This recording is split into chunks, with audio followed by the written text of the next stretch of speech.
Picture the scene. You walk into an all-you-can-eat buffet, you pay one flat price at the door, let's just say 20 quid, and then they just let you loose. Unlimited food, as much as you can physically carry back to your table on a plate the size of a dustbin lid. Go on, eat them out of business. And somewhere in that restaurant, there is always one bloke, you know the one. He's on his fourth plate, he's got a mountain of prime rib, a look in his eye that says he's not eaten in a week and he doesn't intend to eat again for another. He is, by any sane logic, destroying this business with every trip to the carvery. So how on earth are these places not going bankrupt by Tuesday? Because here's the thing, the all-you-can-eat buffet should not work. There's an actual economic theory that says it should collapse instantly. And yet, they've survived for decades. So today, let's pull back the sneeze guard and look at the genuinely sneaky, weirdly brilliant economics that let a restaurant hand you unlimited food and still quietly walk away with all your money. Welcome to the secret economics of everyday things. Let's ruin buffets for you forever. So let's start with why this is even a puzzle, because most restaurants have it easy, comparatively. You order one dish, they know exactly what that dish cost them to make, they slap their markup on top, you pay, everyone's happy. The maths is simple. A general rule in the restaurant world is that the food on your plate costs the restaurant somewhere around a third of what you pay for it. So your 15 quid plate of pasta, maybe 5 quid of actual ingredients, the other 10 quid covers the staff, the rent, the lecky bill, and a little profit on top. Tidy. But a buffet has just thrown that entire system in the bin. Because a buffet doesn't know how much you're going to eat.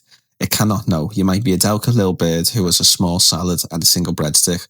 Or you might be a plate 4 Barry over there, going back to his third visit to the prawns. Same price, same 20 quid, wildly different amounts of foods. Economists actually have a posh name for this nightmare. It's called adverse selection. It's the same basic problem as insurance. The seller has no control over how much each customer is going to cost them, and in theory, every single person who walks through that door could lose their money. Think about it. It's like a car insurance company where everyone pays the same, but they have absolutely no idea if you're a careful granny or a bloke who treats roundabouts like Mario Kart. On paper, it's madness. So how do buffets tame the madness? The answer is one beautiful, slightly cynical idea, and once you see it, you'll see it everywhere. Here it is, the whole trick. A buffet does not need to make money from you. It needs to make money from everyone, on average. That's the secret the whole thing is built on. The restaurant doesn't care that Barry's on his fourth plate. It generally does not, because for every Barry, there's loads of other people quietly not getting their money's worth. And those people are paying for Barry's prawns without even realising it. Let me make it real with some rough numbers. Say the average customer eats around £7 worth of food. Some people, the undereaters, a salad and a chat crowd, only eat about £4 or £5 worth. They're handling the restaurant at a tidy profit. Then you get the average folks who eat roughly what they pay for, and the buffet makes a small, steady margin off them. And then you get Barry. Barry eats £15 worth of food, and the restaurant loses money on him. No question. But here's the kicker. By the estimates of actual buffet owners, a proper big eater like Barry is only about 1 in 20 customers. So picture a typical day, maybe 300 people come through, the vast majority are average eaters and undereaters, and they're all either breaking even or quietly making the buffet money. Then a handful of Barrys roll in and cost them a bit. Add it all up across the whole day, and the undereaters and average eaters more than cover the damage the Barrys do. The restaurant comes out ahead every single day, off the average. This is genuinely one of the most useful ideas in all of business, by the way, so file it away. You don't need to win on every customer. You just need to win on the average one. Casinos do it, insurance does it, gyms, we'll get to gyms in another episode. Absolutely do it. The buffet just does it with chicken wings. But, and this is where it gets really sneaky, the buffet doesn't just sit back and hope the averages work out. Oh no. They put their thumb firmly on the scale, they quietly engineer you to eat less, and you have never once noticed them doing it. Right, next time you're in a buffet, look around with fresh eyes, because the entire room has been designed to gently, politely talk you out of eating too much. Let's go through the tricks. Trick 1, the plates are small. Have a look next time. Buffet plates are noticeably smaller than the ones you get in a normal restaurant. Why is this? Because a smaller plate looks full with less food on it. Your brain sees a heaped plate and goes, ooh, lots of food, what a treat, and feels satisfied with less. It also means a few more trips up to the counter, and every trip is a chance for your stomach to catch up and tell your brain it's full. Sneaky, effective, and you never stood a chance. The second trick is the bread and the cheap stuff right at the front. This is not by accident.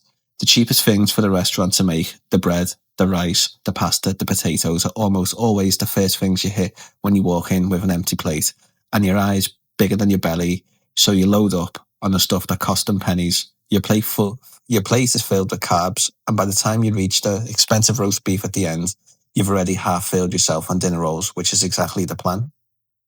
Trick 3, the drinks. For drinks. In a lot of buffets, the drinks aren't included and they're a separate add-on, and the drinks are where restaurants make an absolute killing.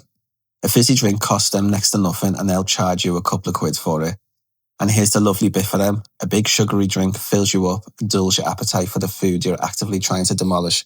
So you pay extra to be made less hungry, so you eat less of their food. That's not a glitch.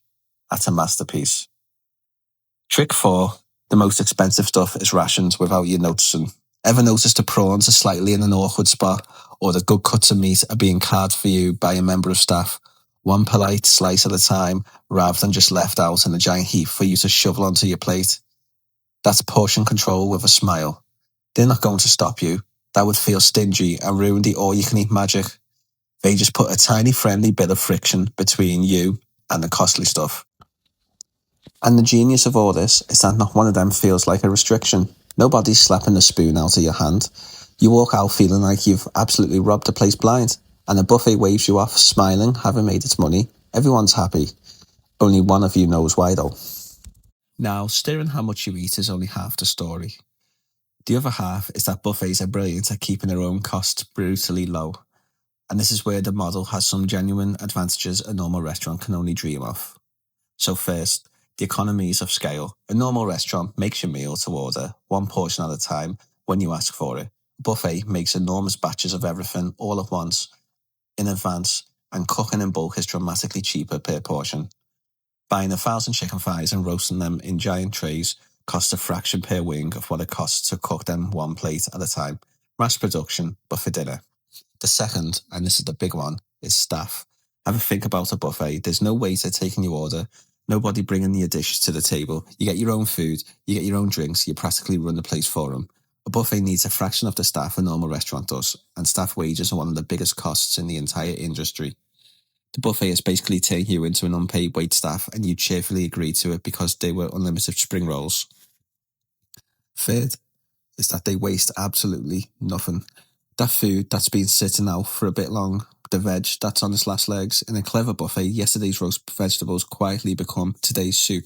The beef trimmings become a hash. Leftover bits get folded into the next dish so the customer never knows.